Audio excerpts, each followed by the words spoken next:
I don't really think the words God-fearing landed on my soul with such delicate force the way that they have in the last few days. I use an app, and that Bible app has a widget that you can put on the home screen, and it kind of just gives a verse of the day. It's auto-populated and random, and it's funny how these things always like show up and are so thematically attuned to the relevance of what you need to receive. And the last few days, the verse around being God-fearing came up, and I never understood what that meant, and it all sounded really intense, and it also sounded really out of context for what I had known in so far from my journey into the Bible. And you guys hear me talk about microdosing and macrodosing and hero dosing God and Jesus, and the verse was Proverbs, I think it was like Proverbs 9:10. The fear of the Lord is the beginning of wisdom, and the knowledge is of the holy is understanding.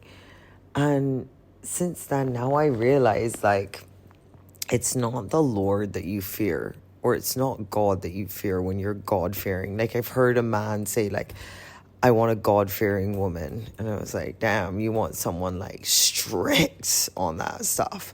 Because that's kind of what my first impression was. And to be honest, a lot of my first impressions around approaching this from exposure to religion growing up was things to be fearful of the judgment, you're a sinner and all this stuff. But I think the only thing I fear now is my separation from the intimacy of my relationship with God and my relationship with Jesus. And what that means is, like, I don't fear the Lord. I fear the inability to connect with God. I fear distance. And it's like, when you start to understand, God doesn't want your striving. God doesn't want your perfection. He just wants your presence, your participation, and you're God-led, not self-reliant. And what that means is, like, let go and let God. It's like something that I used to say all the time, and then you start living it. Michael Singer's book, The Surrender Experiment, comes to mind when you think about really saying yes to things and just never saying no. It's like, what would happen if you just gave up control? Because control is such an illusion, and it's such an ego flex. And, you go through enough ego decks and dark nights of the soul, and you're just not about that vibe. And it's just because the illusions crack, the mirror gets faced, and you start to see the rose-colored glasses come off and see truth more clearly about yourself. And the more you see the truth within yourself and within your relationship with the divine, which is only truth, you start to see the world very differently. And that is a super volatile undertaking initially if you want to be in a judgment place. But if you're looking at all of that truth from a loving place and an acceptance place and an expansion place and that's a perspective shift and a half, and you're allowing that to drive the desires you have in who you are in your evolution of becoming, then it's a very beautiful thing, because no one needs to be in a rush. Why are we in a rush? We're trying to transform, change, live, succeed, grow, this, that, in like yesterday. And I'm just trying to be out here being like, how much can I be in the moment? Because the miracles are always hiding in the moment. And I think I fear that. I fear the absence. It's not fearing God, it's fearing the absence of God's presence, or my ability to be present with God. And I've come to realize that, sin is really just undertakings that create separation from God. And it's funny how the correlation between sin or obedience and things that actually make us feel good or bad. So it's like, for the people who resonate more with the metaphysical language and the structures of reality, or the quantum physics side of things, it's like, you have those experiences when you sin. And if you're more conscious or more awakened, if you want to call it, you actually know when you're doing something that is more from a place of a sabotage place or a nourishing place and a self-serving and a soul-serving place. And I think we have feels about that. We get in our feels about it a lot, especially when we're going through our 20s and 30s and we're still in the discovery of how this all works. And now even more so getting inundated with information and research and the speed at which all of these resources are being deployed to bring us more and more information.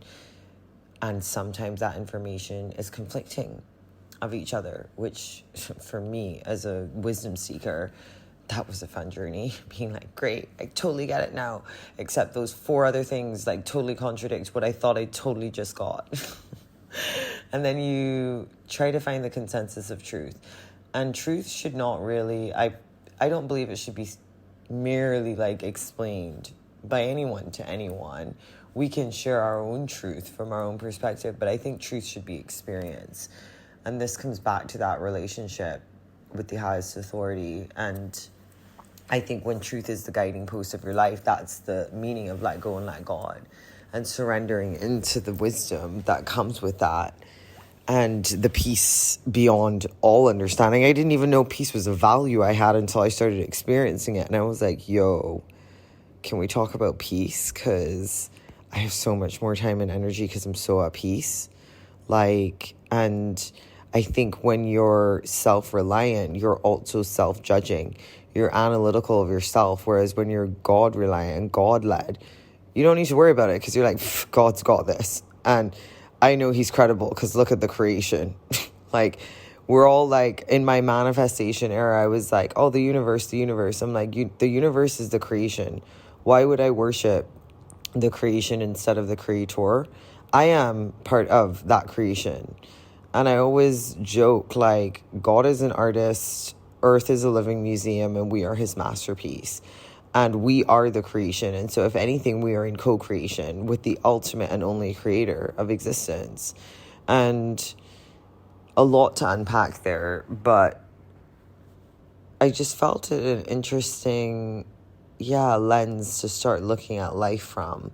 And to encourage that relationship of truth. Because when you look at intuition, higher self, the guidance of the Holy Spirit within, and it knows your soul blueprint. It knows your God-anointed destiny.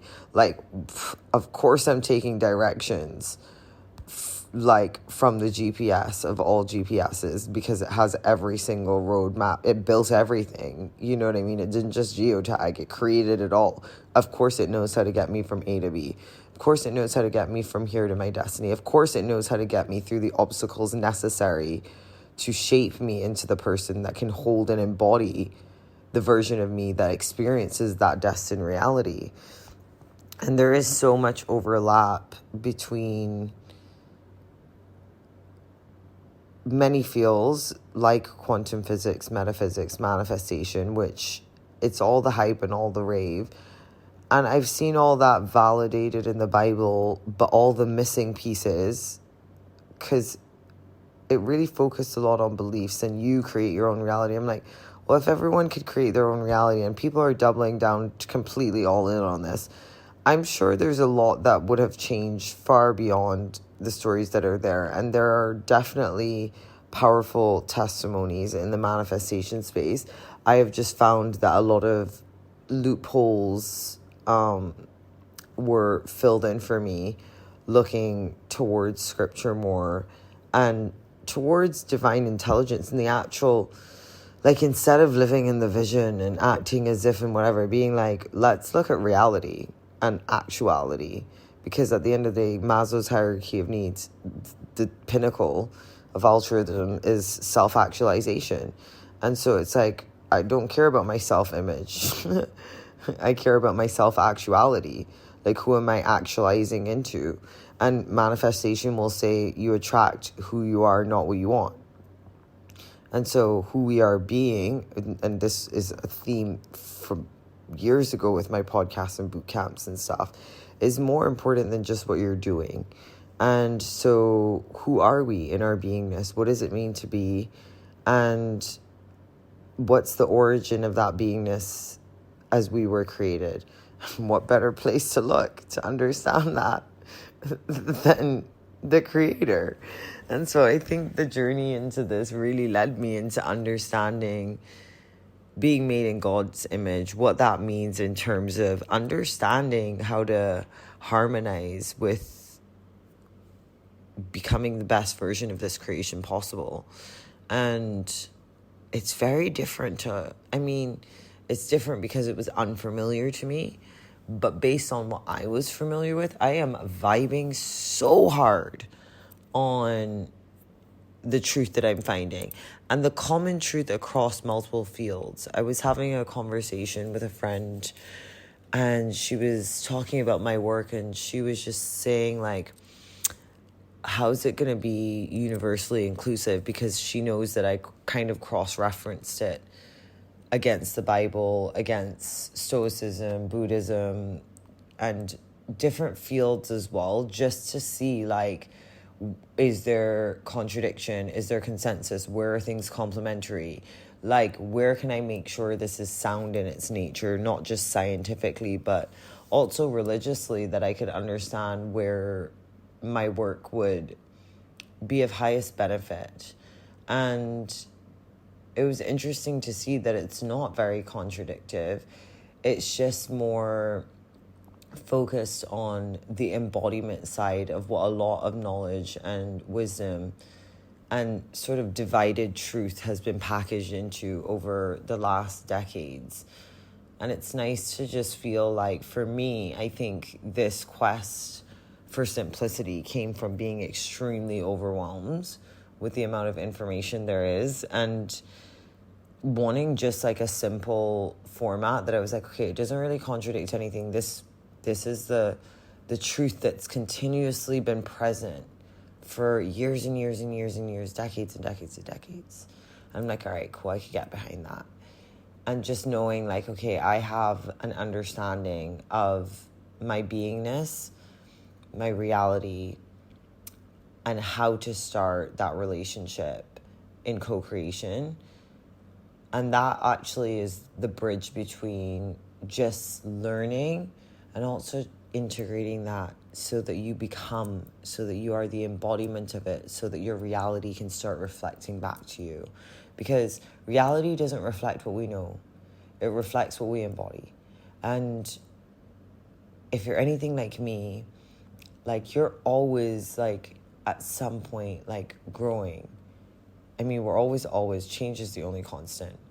And this is where Charles Darwin comes in as well, because, like, that resistance to change in terms of survival of the fittest was also a nudge in my work into some rabbit holes. And what we resist persists. And when we don't understand ourselves, the resistance of becoming becomes very problematic in terms of the frustration we experience when we're not living in our highest truth, and we're not living in receivership to be pulled into what has been destined and architected for us, and our soul knows it. So it's constantly aware of that gap, that embodiment gap, the gap between what we live, what we know, and how we live, in terms of the relation to what I think are very unique and individual North Stars are. And this has been one of the highlights and privileges of my life, to steward this work. It has been riveting, illuminating, ego crushing, and just, like, ultimately a gift that I can't wait to share with you. So with that in mind, once again, this was just meant to be a little snippet, being like, you should just record that angle on God-fearing, on being God-fearing, because that makes a lot of sense to me. For years, it never made sense. Maybe I'll help let something click with someone else. And by the nature of these first couple of episodes back in the flow, I'm obviously not following a format. I'm getting into the embodied execution of producing again and using my voice again. Like, I had spent months in solitude last year.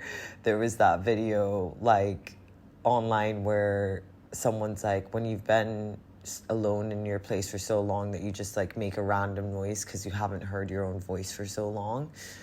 I think I just kept my head down, and it was great that I had already understood where my ego sit with things, where my shadows sit with things. I took down all my websites. I was like, I've like far outgrown that to have it as a reflection of who I am. But people would go to my websites and it'd be broken. And originally I had to go through the ego work of being like, oh, it's going to look like I'm not legit. Because, like, who are you if you don't have a personal brand and a website showing you?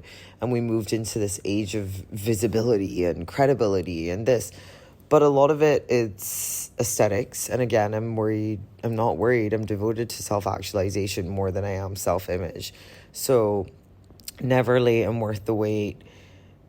Getting to use my voice again. These episodes will get better and better and better as the format and the production line comes into play, because there's a lot of very structured, very high value, soul shifting, life altering nuggets. And I say that with full confidence, not from a hype up place, but because like I'm having these conversations in the background very lightly in the last few weeks, sharing this work, starting to voice it in more social settings, and the receptivity of, oh my God, I need that. Oh my God, that makes so much sense. I've never heard it explained like this before, has given me a lot of encouragement to start now making sure that, I guess, the explanation of this work is accessible on demand, i.e., thank God for podcasts. There's a YouTube channel coming soon, but there's only one me, and I'm focused on divine timing. So I'm not going to promise you guys any specific publishing dates or launch dates or anything, but I'll definitely let you know when we're ready to vibe and thrive. In the meantime, I hope that you are flowing. I hope that you are glowing. And I hope that you remember God is gracious and you are favored AF. Like, damn, it's going to get fun. Because when you start to understand truth and understand that in terms of your own blueprint and how that fits into the whole, you're not just going to have a soul revival, but it's going to be like a collective reckoning, I reckon, where we start to see people look from a place of unity and harmony. And I'm really excited when that compounds, the ripple impact that that's going to have, because it's given me a lot of hope in times where there's a lot of distressing, negative, and quite alarming things happening in our world.